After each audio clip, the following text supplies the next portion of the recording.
Hi అండి. Afternoon మా పిల్లల కోసం చికెన్ పకోడీ చేస్తున్నాను. సండే కదా. అయితే మార్నింగే నేను చికెన్ ముక్కలుగా కోసుకొని దాంట్లో కొంచెం కారం, సాల్ట్, అల్లం వెల్లుల్లి పేస్ట్, కోడిగుడ్డు వైట్ సొన, చికెన్ మసాలా, ధనియాల పొడి వేసుకొని మ్యాగ్నేట్ చేసుకొని నేను ఫ్రిడ్జ్లో పెట్టుకుని ఇంకొప్పుడే తీసాను ఫ్రెండ్స్. చూడండి. అయితే పకోడీ వేద్దామని ఇదిగోండి ఫ్రెండ్స్, బాండి పెట్టి దాంట్లో ఒక 5 and 6 tablespoons నూనె వేసాను. చూడండి ఫ్రెండ్స్, నూనె కూడా బాగా మరిగింది. ఇప్పుడు మాంసం వేసుకుందాం.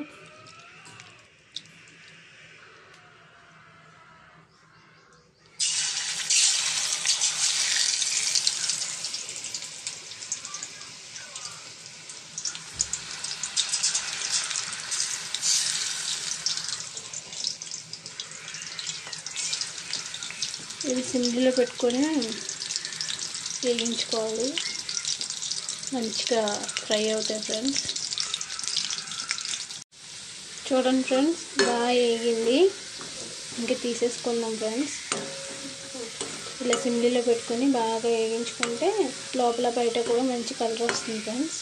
చూడండి. ఫైనలీ చికెన్ పకోడీ అయిపోయింది ఫ్రెండ్స్. ఎలా ఉందో చెప్పండి, కామెంట్ చేయండి. Okay friends. Hi friends. చూడండి ఫ్రెండ్స్, మార్నింగ్ నేను చికెన్ కర్రీ చేశాను కదా. ఆఫ్టర్నూన్ మా హస్బెండ్ చికెన్ కర్రీలో ఒక టమాటా రసం పెట్టమన్నారు. అందుకనే ఇంకా టమాటా రసం పెడుతున్నాను ఫ్రెండ్స్. చూడండి, ఒక 3-4 టమాటాలు వేసాను. దాంట్లో కొంచెం ఉప్పు వేసాను, కొంచెం వాటర్ వేసాను. అది బాగా ఉడికిన తర్వాత రసం పెడదాం. టమాటాలు బాగా మగ్గిపోయినాయి ఫ్రెండ్స్.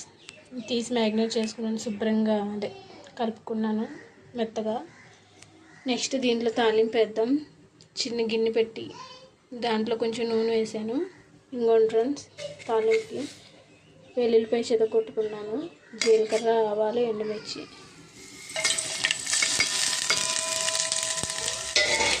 బాగా మగ్గాలి ఫ్రెండ్స్.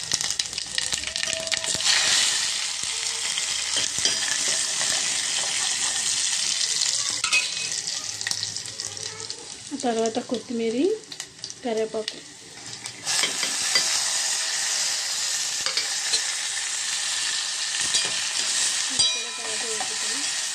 ఓకే ఫ్రెండ్స్, చూసారా, తాలింపు కూడా బాగా మగ్గిపోయింది. ఇప్పుడు మనం ఇందులో ఇందాక టమాటాని ఉడకబెట్టుకున్నాం కదా, టమాటా ప్యూరీ వేసేద్దాం ఫ్రెండ్స్.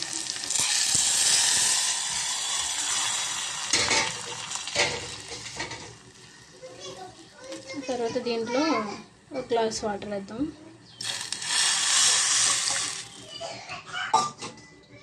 దీంట్లో కొంచెం పసుపు,